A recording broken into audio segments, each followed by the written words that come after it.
Hey guys, this is Jerrod, your attitude coach, all the way in downtown Brisbane, actually Chapel Hill. For those that know Brisbane well, it's where I'm hanging out in Chapel Hill.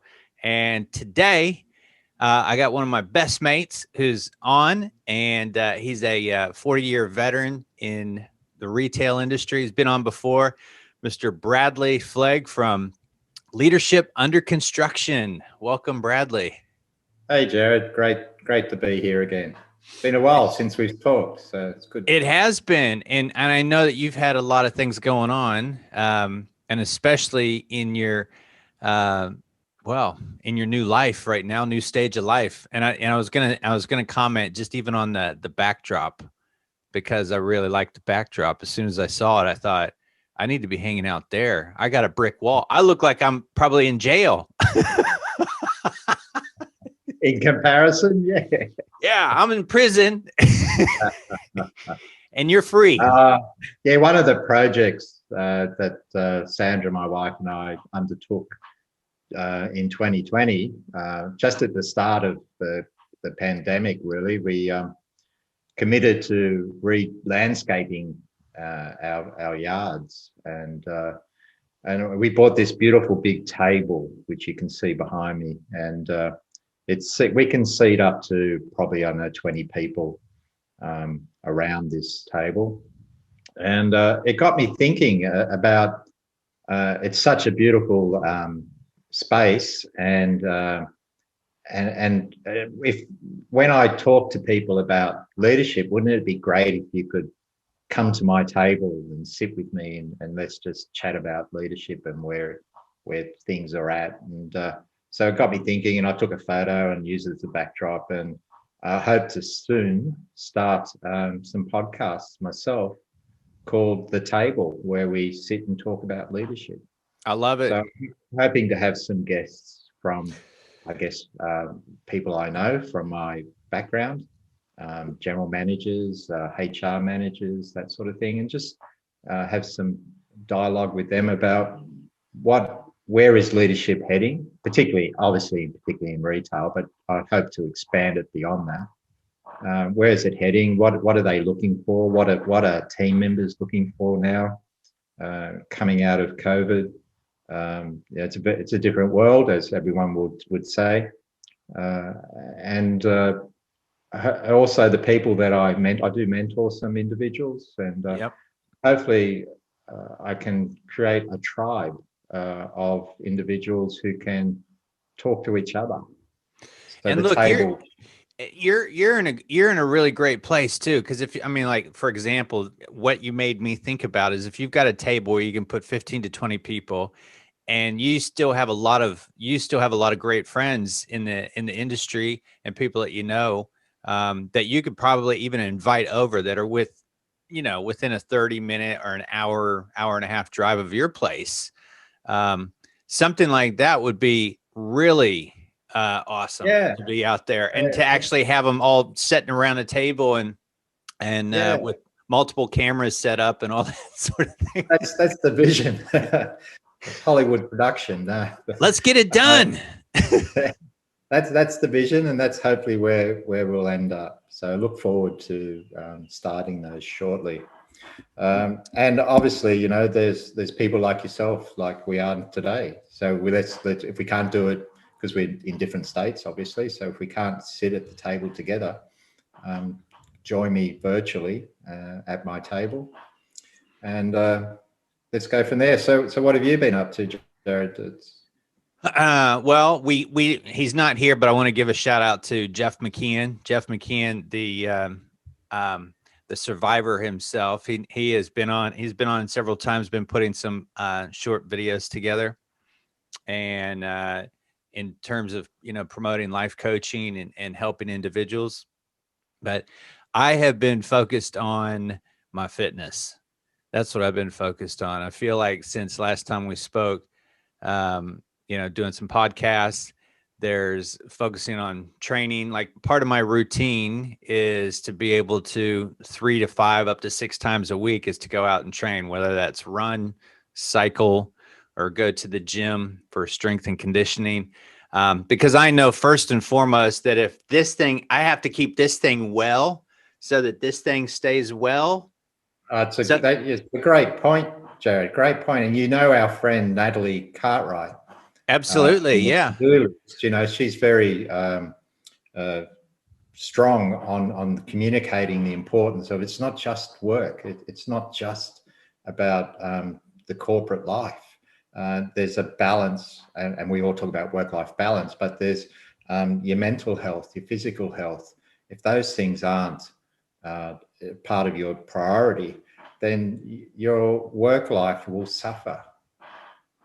Absolutely. I totally agree with that. And that's one of the things that I see on a constant basis is I see people out there that, you know, they might be making big dollars and they might be in a, well, I don't know necessarily that they are in a job that they love, but they're doing something that they get compensated for. But I also see the unhealthiness, and I can't help but point it out. When I see somebody who's unhealthy, there are underlying issues there. And they have to be resolved. I mean, there's no point in having all the money in the world if you are literally just a second away from a heart attack. And whereas if you're well and you're healthy, guess what? You can go and create money or an income or find something that you love doing. But I really truly believe that your health is the most important thing, you know, regardless of anything else. I was thinking about this, like, you could take away everything that I have got in my life. And this is not an original idea, but you could take away everything that I've got in my life, money, possessions, all that sort of thing, but you can't take away what I've become. And over the years, I've adapted myself to be able to make sure that I stay physical and to stay healthy, and to drop bad habits and pick up new habits along the way. And I share that with people because I think it's important. And sometimes people don't want to hear it because they're stuck in a rut. And sometimes, you know, it's just it's not their time. But that's one of the things, Bradley, I've been doing, just like you. Golf. You like golf. You get out there and you spend a day out there walking. I mean, and walking is every bit standing on your feet all day. Yeah. You know, I've also got 2 dogs that I have to walk constantly, and sometimes twice a day. And well, they walk me really. But yeah, I walk an awful lot. I don't run. I used to run when I was younger, but nowadays I find I get good balance of health and weight. I've been pretty stable in my weight for many years now, so it seems to work for me. Just long walks. So a game of golf is like 7.5 kilometers, depending on if you're in the trees a lot or not. But 7.5 kilometers, and you might do 1 or 2 kilometers with the dogs. So and that's pretty much 3 times a week. So that's awesome. I'm very fortunate that I can do that. You know, when I finished my corporate life, I had two goals. One was to develop a coaching mentoring side, so I can.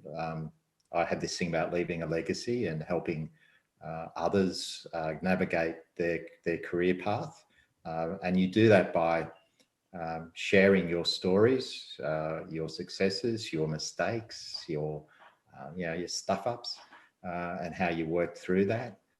And that's developing. It takes a little time, but it's coming along.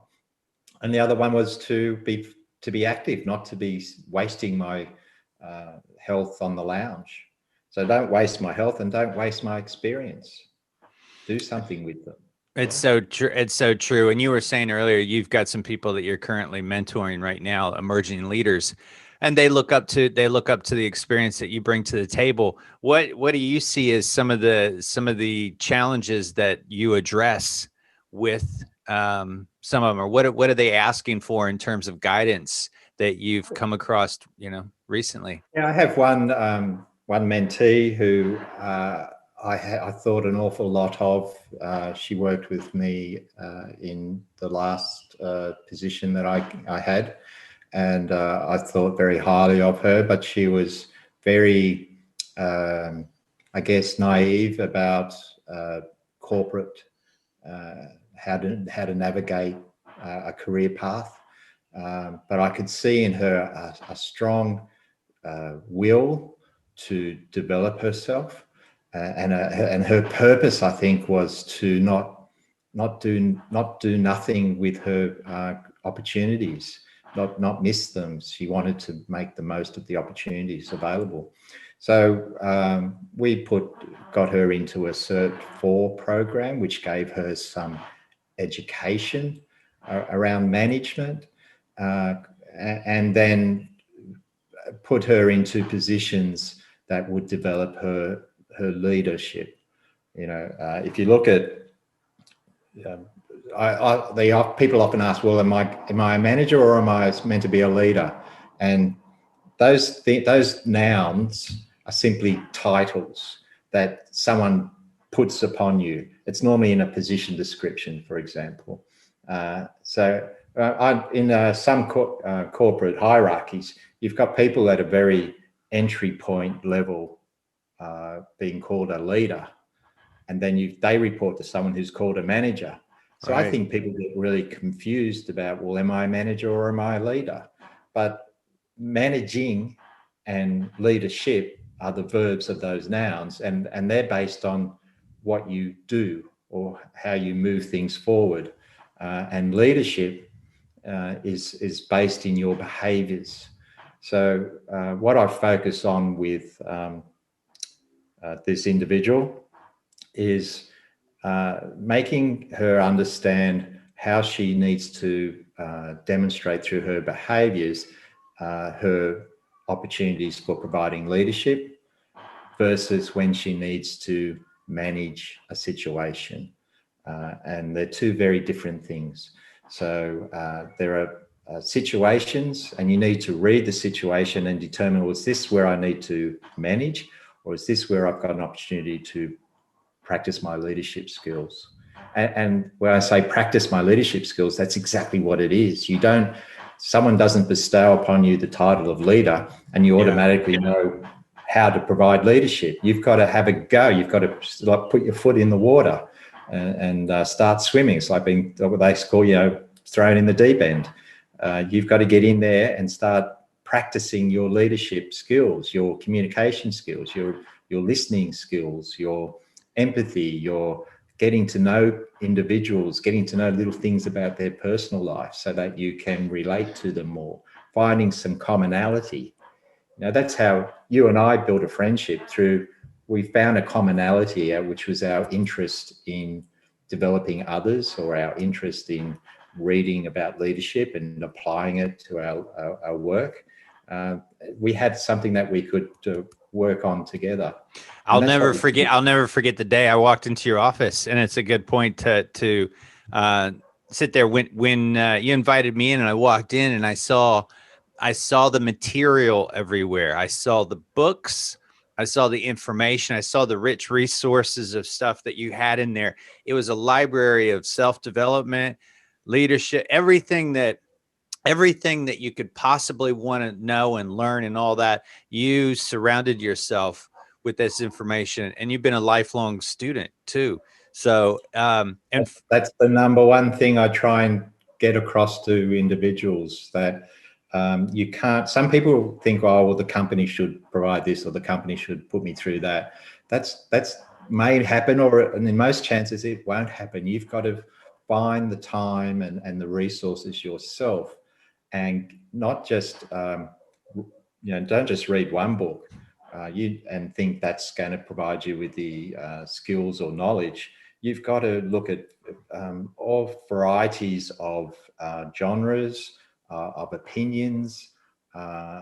There's so much out there that's available. There's a lot of stuff that you might open and read one chapter and go, yeah, it's not what I'm looking for. Yeah, there's always like the first chapter, the first line, or sometimes you open up one of those books and I just take a look at the chapters, and I'm like, for most cases, they're all the same type of chapters that you'd find in most books. But if there's something that stands out, I want to go straight to it, have a quick read, see if it's on point. I love it all I love all that information for how it makes me feel when I start to read it, as opposed to reading the news. or, Yeah. watching the news. When you watch the news, it's gloom and doom. But when you pick up a self-development book, it actually makes you feel better. So even that, even being able to pass that information on, like better information to your brain. It's an old mentor of mine used to say, is like, you put food in your body to keep your body growing. What do you put in your brain? He's like, we don't put enough good stuff up here. We constantly eat to fuel this thing, but what do we put up here? And he used to always say, what are you reading? What are you reading? So, what am I reading? No, this is what he would say to me, but I know that you probably got something happening. But here's what I found. For the people that I'm mentoring or coaching, they may pick a book up about leadership, but that book is aimed at a CEO or a C-suite level leader. I'm trying to develop information for that emerging leader, that person who's going, do I want to be a leader? Do I think I can be successful in a career of management and leadership? And so the information I'm providing them is how to get through that first early stage of development, of self-development. I'm not looking to sit and talk with a general manager or a CEO. That's not my thing. My thing is that person who's coming out of the teams and starting to experience opportunities where they are given responsibilities, and talk to them about, well, how do you make the most of that opportunity now, and how do you start to see if leadership is something that would suit you in your future, because it doesn't suit everyone. There's some people who might be good at providing management skills based on their technical skills, or there are those people who can step up and provide leadership at certain points in certain situations.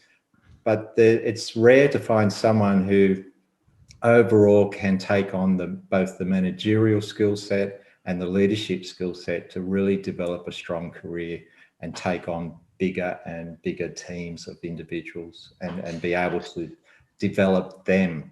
So Leadership Under Construction, the subtitle is Leaders Developing Leaders. Absolutely. That's what we want to be. We want to be leaders who collectively help other leaders develop their skills.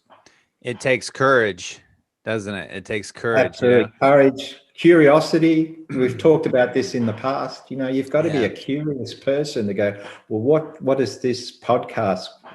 What can it teach me? What can this book teach me? What can this movie teach me? There's lessons to be learned in all formats. And the development of podcasts, like, have you heard of Farnham Street? Farnham Street, no. FS, have a look at it. This guy is brilliant. He interviews the leaders like Maxwell and just a host of individuals and the podcast he does goes for about an hour and a bit, but there's so much to be gained from listening to these people. There is, and that's a good point. One of my motivations behind starting even a podcast, whether it's a 2-minute thing that I spoke about, or whether it had somebody on here for an hour and a half, one of my motivations behind a podcast was I believed, and when I called it the Attitude series, was I wanted to speak to people that had everyday life experience, because in my mind, some of these people, like these, and as I say, some of them are A-list celebrity, rock star status, multi-billionaire, tech inventors. The everyday average person can't relate to them. They think, oh, well, it's got to be easy for you. It's got to be easy for you. Oh, it's like, and I know that there are some people out there that have done extremely well in their life, and you would never hear about them normally unless you put them on a platform. And that's where Attitude series came from, is when I started interviewing people a few years ago that I thought had done some pretty cool things, and I still do, but their story hadn't been as exposed to everybody else out there. And even like yourself, I'd never heard of anybody that had been in the retail industry for 42 years. And then to hear about your story and how you came on during Christmas time as like all of your journey to where you're at today got me excited. I'm like, you're one of those, as you could say, an ordinary person who's done extraordinarily well in their life, and you have a wealth of information and knowledge, and you're that person that I would want to gravitate towards, because some of these other guys, even though I like reading John Maxwell and all that, I just can't get my head around the fact that I can learn from other people, and I want to speak to those other people out there. So that's where that came from. Just being able to have chats with the people that are right at my level or down to earth or have done well, but you don't necessarily hear about them.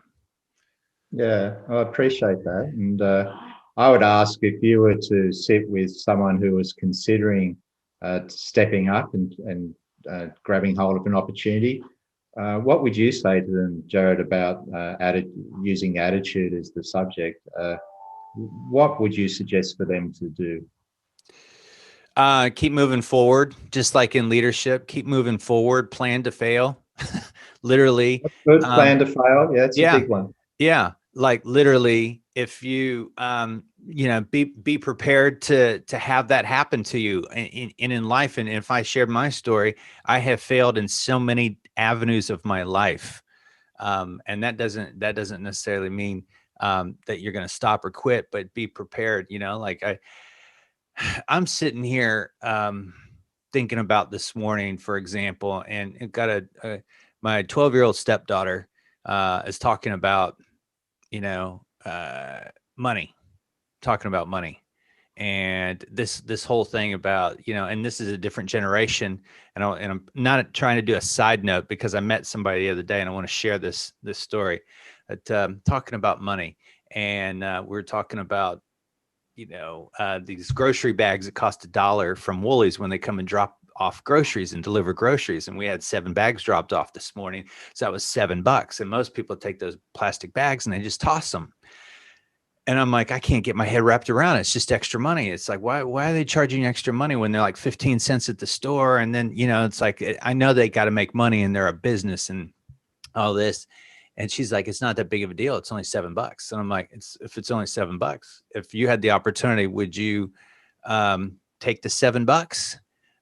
Or would you just throw it? She's like, $7 is not a big deal. I'm sitting here, it's this 12-year-old, and we're having this debate now. And I'm like, well, you know what? You're going to have to work a couple hours to get that kind of money. And she's like, what are you talking about? She's like, I'm worth more than $4 an hour. I'm like, you're 12 years old, And she's like, well, my first job, I'll get more than $12 an hour.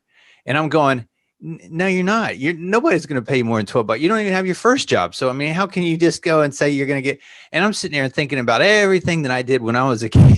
Like, this is going south.